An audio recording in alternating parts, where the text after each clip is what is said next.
Ya, selamat sore pemirsa, apa kabar Anda pada sore hari ini di hari Rabu 20 Agustus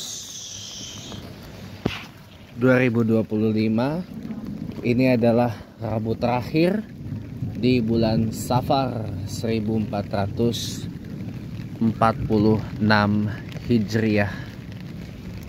Pada Chatterbox masih edisi tentang bicara tentang financial quotient ini.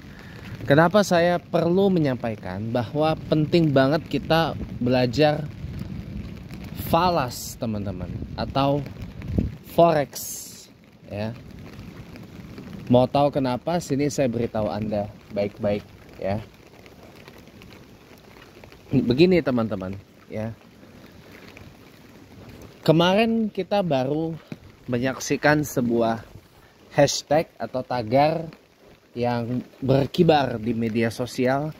Tagarnya kabur aja dulu, just get out first, atau just escape first, just run away first, gitu ya. Kabur aja dulu, ya. Jadi, dan itu memang disebabkan oleh fenomena brain drain. Nanti kita jelasin apa itu brain drain, ya.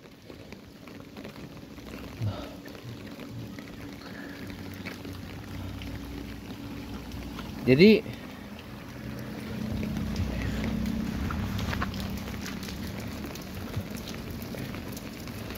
teman-teman, ya, kalau kita bicara padanya aja, ya. Kalau kita bicara tentang kabur aja dulu, otomatis kan kita berarti kabur meninggalkan Indonesia. Entah itu untuk sementara ataupun mungkin for good. Bahkan mungkin di antara Anda pemirsa, atau di antara kita, mungkin akan memilih untuk melepas kewarganegaraan Indonesia dan menjadi warga negara di negara yang menjadi tempat tinggal kita. Itu pasti ada yang seperti itu. Ada dong, ada. Nah, kenapa saya arahkan Anda tahu tentang forex, tahu tentang falas? Pertama gini, teman-teman. Sebagai orang yang berpindah dari Indonesia ke negara tempat kita tuju, ya. Satu yang pasti, rupiah nggak kepake. Yang pasti itu. Dan kita akan memakai uang dari negara tempat kita tinggal. Contoh, kita berpindah ke Singapura, maka mata uang yang berlaku adalah Singapore dollar. Kita pindah ke Thailand, maka yang berlaku mata uangnya adalah baht. Kita pindah ke Philippines atau Philippines, ya, jangan Filipina ya, nanti disangkanya tuh identitas perempuan. Orang-orang perempuan dari Philippines itu disebutnya Filipina, tapi kalau laki-laki disebut Filipino, ya. Jadi kalau mau native ya Filipinas saja atau Philippines bahasa Inggris, ya. Nah, kalau Filipinas, ya, kalau kita pindah ke Filipinas, maka mata uang yang berlaku, mata uang yang digunakan adalah peso.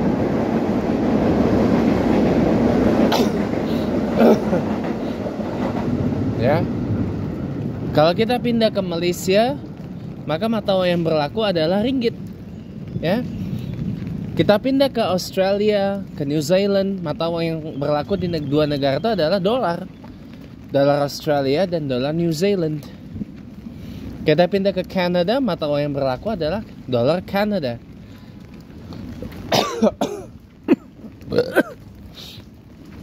Kita pindah ke Jepang, mata uangnya adalah yen. Kita bermigrasi ke Tiongkok, mata uang yang berlaku adalah yuan. Kita berpindah ke Korea Selatan, mata uangnya adalah won. Ya.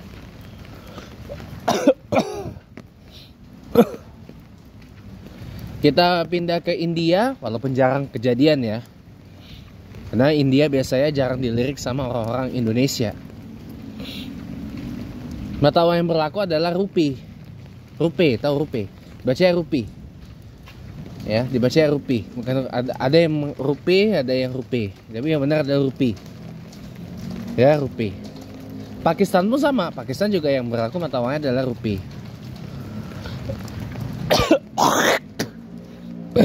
Ya. Kita pindah ke Saudi, mata uang yang berlaku adalah rial. Ya. Yang mata uangnya rial. Kita pindah ke UK, kampung saya, mata uangnya adalah pound sterling. Kita pindah ke negara-negara Eurozone, negara-negara Uni Eropa yang menggunakan mata uang euro, jelas mata uangnya adalah euro. Namanya juga Eurozone, ya kan? Nah itu. Nah penting banget kita tahu ya, nilai tukar mata uang negara tersebut, kursnya dengan rupiah. Kita pindah bermigrasi ke Vietnam, mata uangnya kan dong. Pasti itu. Gak mungkin di Vietnam kita pakai rupiah, gak mungkin. Kita kalau di Vietnam pasti mata uangnya adalah dong. Sekalipun mata uang dong itu lebih lemah dari rupiah. Oke. Nah itu penting teman-teman, supaya kita kalau kita berada di negara tempat tujuan kita, entah itu berwisata atau bahkan kita hidup di sana untuk selama-lamanya mungkin, atau untuk sementara, ya kan? Long term tapi ya, sementaranya long term tapi ya, bukan permanen tapi long term gitu. Misalkan kita kerja di sana berapa tahun, misalkan lebih dari setahun pastinya. Kita studi, kita kuliah di sana, kita sekolah di sana. Nah, ya pasti lebih dari setahun kalau mau dibilang long term itu. Nah, kita akan berkutat dengan mata uang negara itu. Kita akan menggunakan mata uang dari negara itu. Maka penting untuk tahu. Supaya apa? Supaya satu, paling enggak kita di sana itu kalau di negaranya mengizinkan kita untuk ya invest lah gitu. Ya, kalau di negaranya mengizinkan untuk apa? Invest gitu ya. Bisa kita invest gitu. Negaranya mengizinkan untuk kita menggunakan financial quotient kita, ya itu bisa kita manfaatin. Karena biasanya nggak banyak negara yang mengizinkan para foreigners itu berinvestasi.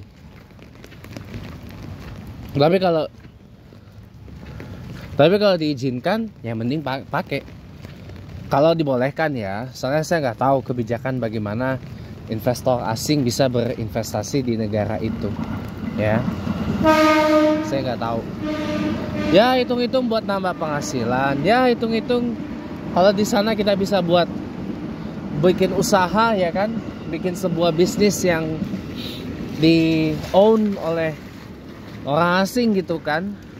Contoh yang paling common adalah makanan-makanan Indonesia gitu kan. Nah dijual dengan menggunakan mata, kan itu bisa nguntungin. Daripada kita di negara orang cuma jadi beban, cuma jadi parasit, cuma jadi ya ibaratnya nyusahin negara orang. Jangan, nanti rusak muka Indonesia gitu. Itulah makanya kenapa belakangan ini semenjak ada peristiwa satu judol, yang kedua masalah human trafficking atau perdagangan orang, dan juga masalah scam itu, pemegang paspor Indonesia itu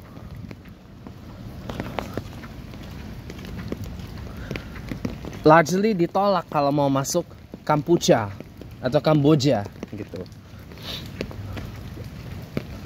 Largely ditolak kalau mau masuk Kampuja atau Kamboja. Ya.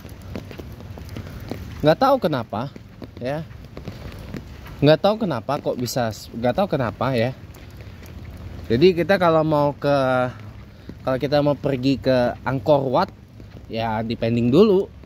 Atau kita nih misalkan mau mencicipi bandara baru Phnom Penh, ya bukan lagi di Phnom Penhnya, karena bandara Phnom Penh yang lama kan udah shutdown, udah tutup, ya kan. Dipindah ke sebelah selatannya Phnom Penh, namanya Bandara Teko. Itu jaraknya 30-40 km, ya agak jauh dikit sih dari Phnom Penh ya, agak jauh dikit dari Phnom Penh sebelah selatan gitu kan.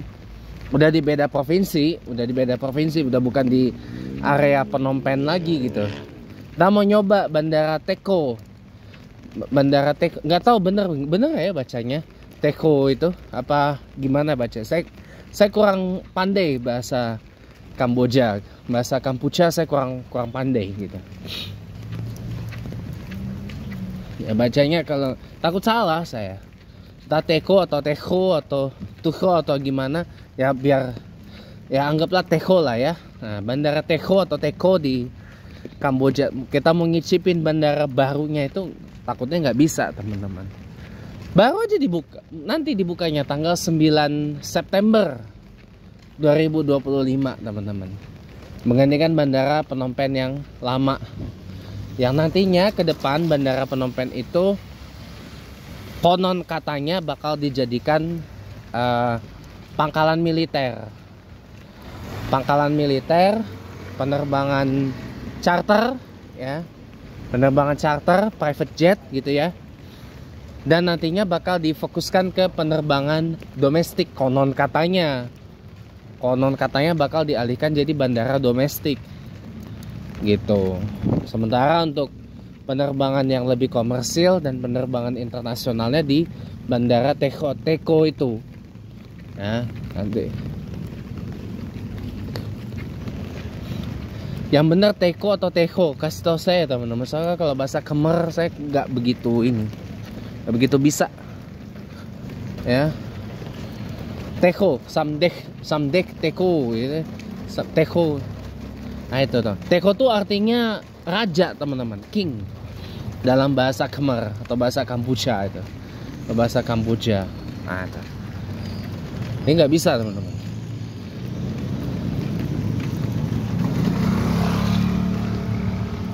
Jadi ya susah gitu. Ya 50-50 sih, 50-50. Ada kemungkinan bisa, ada kemungkinan juga nggak bisa gitu loh. Jadi kalau saran saya sih lebih baik sih ditunda dulu sampai situasinya membaik. Apalagi juga ini saya mohon maaf ya, kondisi di dalam negerinya Kampuchea ini juga nggak begitu bagus ya, gara-gara situasi sekarang yang kita udah pada tahu lah ya, dimana Kampuchea ini sedang ada perang di perbatasannya dengan Thailand. Kampuchea juga masih dalam keadaan perang dengan Thailand gitu kan. Jadi ya nggak tahu lah nanti bagaimana ininya. Memang balik lagi teman-teman, kita perlu tahu supaya gini, kita kalau ketika berkunjung ke negaranya, jadi tahu kita mesti siapin berapa rupiah untuk ditukar dengan uang mereka dan berapa banyak nanti kita dapat. Contoh, misal kita mau pergi liburan ke Singapura, modal kita 1 juta misalkan, kita tukar nih di money changer, di penukar uang, paling cuma dapat apa ya, berapa puluh ribu Singapura dolar ya, nggak nyampe ratusan ribu, cuma puluh ribu aja Singapura dolar ya, dengan modal 1 juta ya. Ini saya mohon maaf ya, kita punya uang 1 miliar teman-teman. Kita punya uang 1 miliar ya, 1 miliar aja kita mau pergi ke US nggak cukup teman-teman. Kita tukar 1 miliar rupiah, ini 1 M loh, 1 M, 1 miliar rupiah, paling-paling kita dapatnya cuma berapa? Cuma 70-80 ribu US dollar, cuma berapa ya? Kalau 1 miliar pasti di bawah 70 ribu, paling berapa? 50 ribu US dollar, nggak nyampe ratusan ribu, nggak nyampe teman-teman. Karena mata uang kita tuh kecil banget dibandingkan dengan US dollar. Nah, tapi kalau kita punya uang 1 miliar rupiah, kita mau tukar dengan dong Vietnam, oh gede dapatnya. Gede dapatnya. Karena mata uang dong itu kursnya lebih lemah dari rupiah terhadap US dollar. Mata uang dong itu lebih murah dibandingkan rupiah terhadap US dollar. Jadi kalau kita punya, jangankan 1 miliar ya, kita punya 1 juta rupiah, jangan 1 juta, 10 juta, 100 juta rupiah aja di dong Vietnam itu udah gede loh teman-teman. Dan itu cukup untuk ya paling nggak berapa lama lah di Vietnam modal 100 juta. Kalau 1 miliar mah udah berapa tahun udah bertahan itu. Ya. Karena apa ya, cost of living di Vietnam itu juga murah. Tergantung. Kalau cost of living Hanoi atau Ho Chi Minh ya standar lah dengan Jakarta, sama aja gitu. Sama aja. Dengan bed pun kalau kita mau setahunan di sana 1 miliar aja cukup teman-teman. Di Thailand, di Bangkok. Cost of livingnya juga sama, mirip lah. Cost of livingnya mirip lah dengan Jakarta. Vibe-nya juga mirip dengan Jakarta, ya kan? Zona waktunya juga sama dengan Jakarta gitu loh, ya kan? Bedanya dari bahasanya doang. Dari bahasa sama agama mayoritasnya. Nah, kalau di Bangkok itu mayoritasnya Buddha, makanya mohon maaf lahir dan batin. Kalau di sana mohon maaf ya lebih dominan makanan-makanan yang mengandung 8481. Maaf alias babi gitu. Ya. Tapi di Bangkok itu nyari makanan yang muslim friendly, yang halal itu alhamdulillah masih mudah gitu loh. Dan di Bangkok pun juga banyak masjid. Ya walaupun nggak gede-gede banget lah masjid di tahu nggak, masjid di Bangkok itu nggak banyak yang gede, nggak gede, nggak segede kalau kita pergi ke Thailand Selatan ya. Kalau Thailand Selatan seperti Patani ya, di Patani, di Songkhla, di Yala, di Satun, di Narathiwat gitu ya. Itu masjidnya gede-gede di sana. Bahkan masjid terbesar di Thailand pun juga adanya di selatan, di Songkhla gitu. Di Songkhla yang paling besar ya, paling besar di Thailand di situ.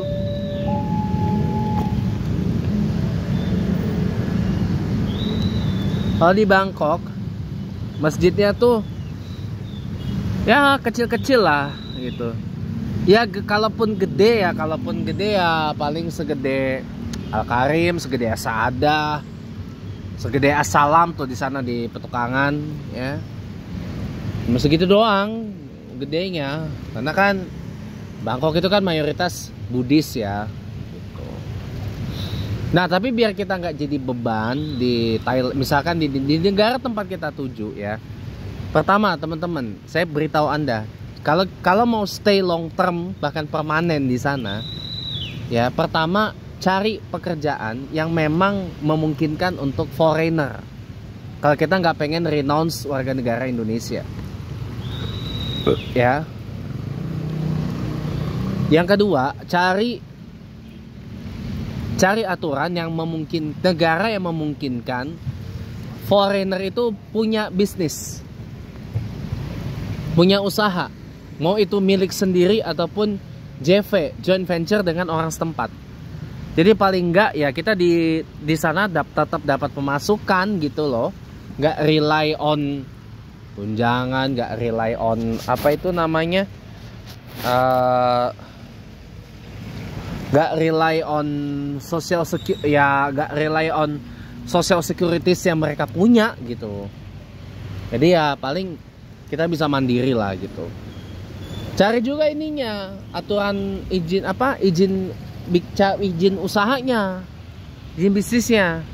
Kalau bisa investasi, alhamdulillah teman-teman. Jadi teman-teman bisa, astagfirullahaladzim.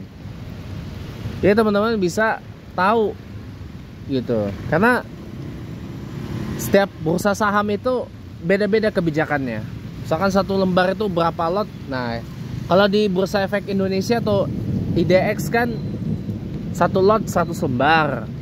Nah, kalau di SGX atau kalau di SGX Singapore Exchange, SET Stock Exchange of Thailand, TSI Tokyo Stock Exchange atau Japan Exchange JPX, terus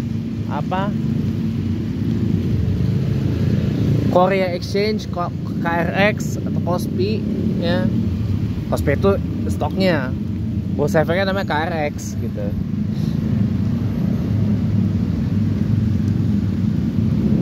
Terus di apa, LSI, London Stock Exchange gitu ya. Itu berapa ini nggak tahu ya, nggak tahu, saya nggak tahu. Coba cari teman-teman. Nah siapa tahu kita bisa invest saham di sana.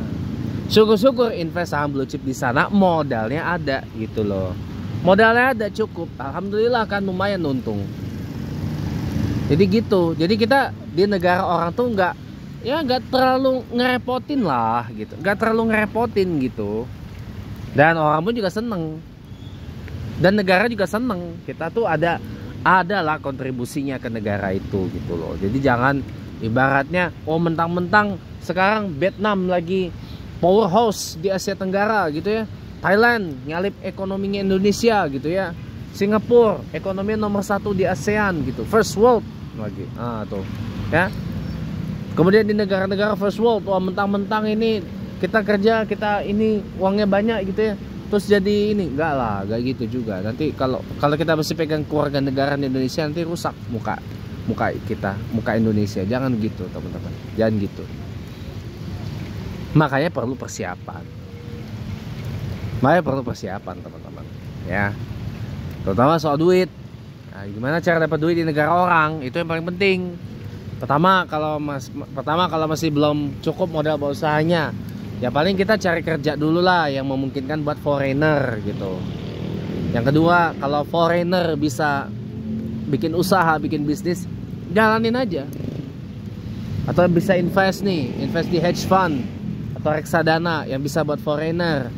Kalau mau saham, cari sekuritas di mana sekuritas itu bisa mengizinkan foreigner itu punya rekening di sana. Gitu teman-teman. Dah, terus cari saham blue chip di bursa efek negara itu. Nah, kita taruh uang kita di situ teman-teman. Untuk jangka panjang loh ya, bukan jangka pendek, jangka panjang. Ya, cari saham blue chip di bursa efek negara masing-masing, negara yang kita tuju, udah fokus di situ. Kalau begitu teman-teman, insya Allah gak bakal nyusahin di negara orang teman-teman. Gitu ya. Jadi itu yang harus diperhatikan dan itu yang harus dicatat oleh kita semua. Gitu ya. Selain tentu kita juga harus punya keterampilan berbahasa teman-teman. Bahasa Inggris aja gak cukup, kecuali kalau negara yang kita tuju bahasanya bahasa Inggris semua. Kayak Singapura, Sri Lanka, India, ya, Australia, New Zealand, ya, Philippines, USA, Canada, UK, Ireland, Malta, ya. Nah itu orangnya memang bahasa Inggris bahasa resmi di situ. Malaysia bisa bahasa Inggris. Brunei, tuh apalagi, ya. Itu nggak apa-apa, tapi kan sayang aja gitu loh kalau kita nggak bisa bahasa setempatnya gitu. Lah kalau negara-negara yang bahasa Inggrisnya kagak kepake, ya susah teman-teman. Mau nggak mau kita mesti ngomong pakai bahasa mereka. Makanya saya selalu bilang, ketika berada di negara orang, usahakan kalau kita benar-benar stay long term di sana, bahkan permanen, kata kunci dari saya adalah blend with the locals, teman-teman. Blend with the locals, berbaur dengan orang lokal. Ikuti aja tradisi, kebiasaannya, adat istiadatnya, habitnya, yang baik tentunya, jangan yang jelek. Ya, ini Tokyo Metro ya. Sebentar saya hunting dulu teman-teman. Ini Tokyo Metro nih. 6119. Ini bukan mainstay nih di sini.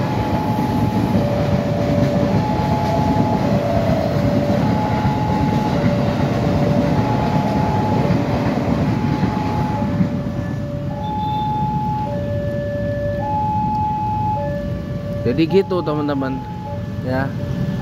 Jadi sebisa mungkin kita tuh kalau kita bener stay long term, bahkan permanen di negara lain gitu ya, blend with the locals teman-teman. Jangan ketemunya ya sesama orang Indonesia, terus sesama diaspora Indonesia, terus ya iso boso lokale kapan? Itu loh. Iso blending with the locals iku kapan? Ya. Awak dewe di negara wong kudu blend with the locals, kudu kudu tepo seliro, kudu guyub rukun karo wong tempate, wong tempatan gitu loh. Jadi harus berbaur dengan orang sana gitu loh. Nggak cuman kita di negara orang aja sih. Kalau kita di Indonesia nih, kita di Indonesia dengan suku dan bahasa yang sebegitu banyak banget ya ini, ya. Walaupun bukan yang terbanyak sedunia ya. Karena di Afrika lebih banyak lagi suku dan bahasanya. Ini satu fakta yang harus saya sampaikan ya. Jangan overproud. Overproud mengaburkan fakta. Ya. Di Afrika itu bahasa daerahnya lebih banyak lagi dari Indonesia. Sukunya lebih banyak lagi di beberapa negara di Afrika itu. Ya. Nah ini.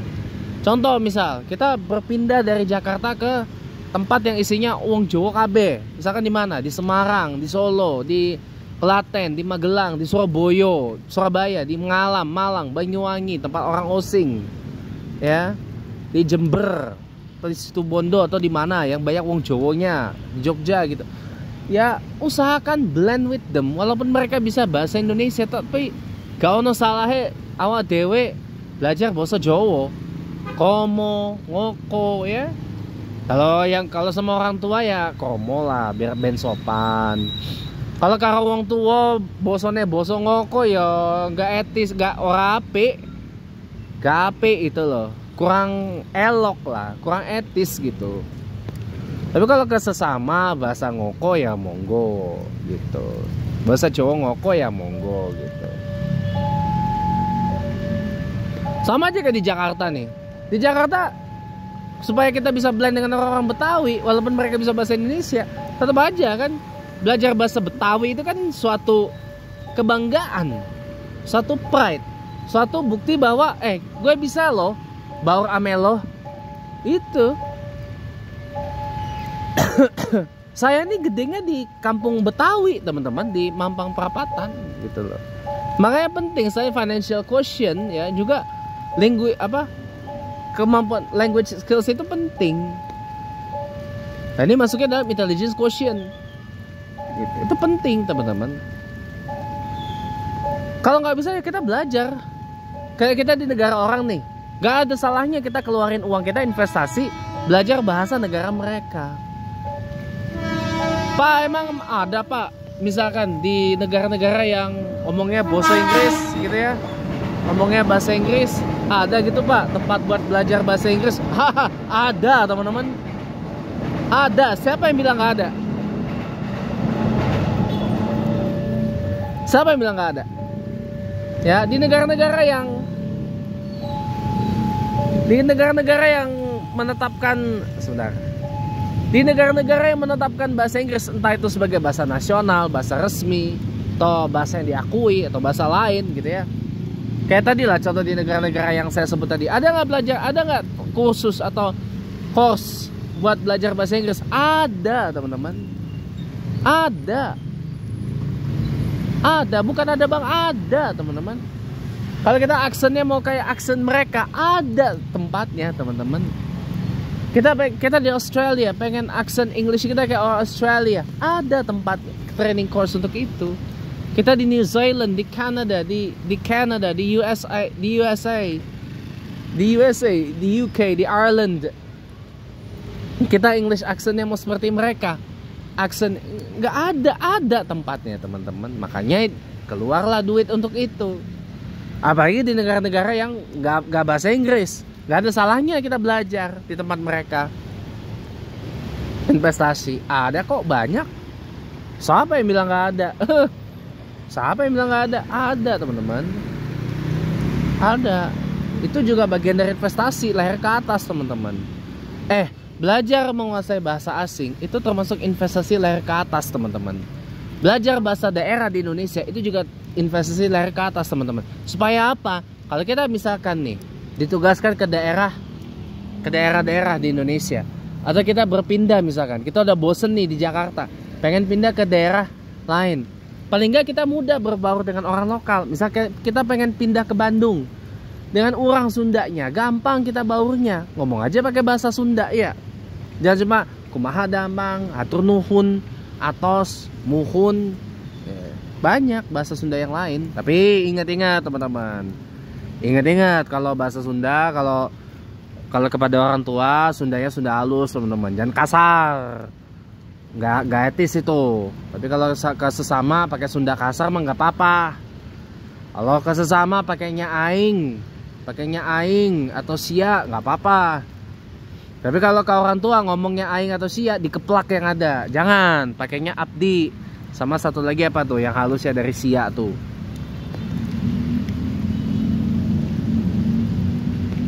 Yang pakainya yang halus, teman-teman. Itu juga termasuk investasi ke atas. Pak emangnya ayah Pak tempat belajar bahasa Sunda ayah, teman-teman. Pak emangnya ono Pak tempat belajar bahasa Jawa ono, teman-teman.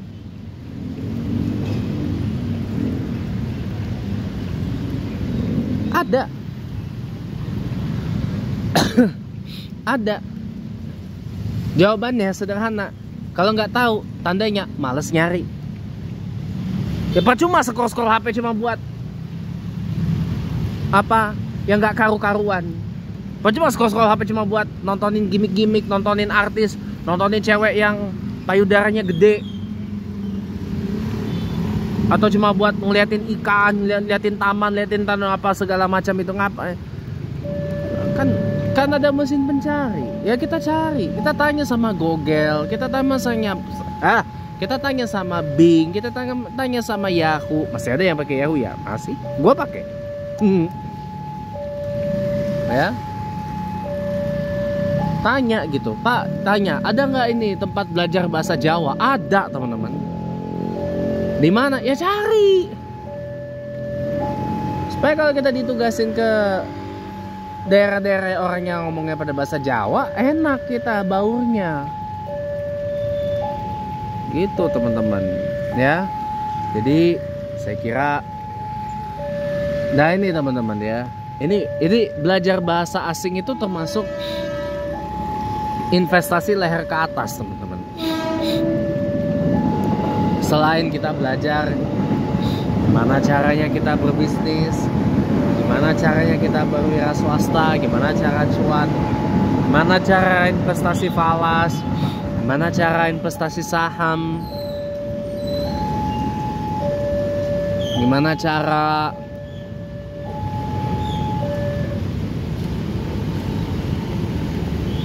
apa ya biar untung lah gitu. Jadi kalau mau sukses, perbanyak investasi leher ke atas. Kenapa? Investasi leher ke atas ujungnya apa? Tahu nggak? Manfaat, kebaikan, dan jalan untuk sukses gede itu terbuka lebar, teman-teman. Kalau mau, kalau nggak ya sudah. Itu aja. Tapi kalau kita perbanyak investasi leher ke bawah, percaya sama saya, ujung-ujungnya kalau nggak di WC, tempat barang bekas, tong sampah, atau enggak ranjang rumah sakit. Nah, pertanyaan mau nggak kayak gitu? Lebih sering kayak gitu? Mau nggak? Lebih sering kayak gitu? Makanya ubah, teman-teman. Ubah, investasikanlah leher ke atas, teman-teman. Selagi kita mampu, selagi kita bisa, do it. Bahkan saya udah tua, Pak. Belajar tuh nggak mengenal tua, teman-teman. Lah, saya umur 31 baru belajar NLP, teman-teman. Baru belajar, ternyata positive thinking aja nggak cukup. Harus ada positive feeling. Itu makanya dalam Islam itu disebut husnuzon, berprasangka baik. Itu kayak gitu. Pikiran dan perasaan harus sama-sama baik. Harus nyambung, harus connect. Kagak bisa misah-misah. Ya nggak, ya nggak, ya nggak. Iya dong. Lah, motor aja kalau dibangunnya kepisah-pisah kagak jadi tuh motor. Mobil aja kalau dibangunnya kepisah-pisah kagak jadi tuh mobil. Ya nggak? Iya. Itu yang harus Anda tahu, teman-teman. Ya. Baik, saya kira ini aja, teman-teman. Udah kepanjangan mungkin ya. Udah kepanjangan mungkin, takutnya nanti malah teman-teman nggak nonton, padahal ini isinya daging sampai tulang-tulangnya ini ada semua, teman-teman. Ya jangankan daging sama tulang-tulang, sum-sumnya juga ada, teman-teman ya. Terima kasih teman-teman sudah menonton. Jangan lupa subscribe channel YouTube saya, James Coin Space Windsor. Sampai bertemu lagi di Chatterbox dan program saya yang lain. Selamat petang. Assalamualaikum warahmatullahi wabarakatuh. Om Santi Santi Santi Om Shalom Salve.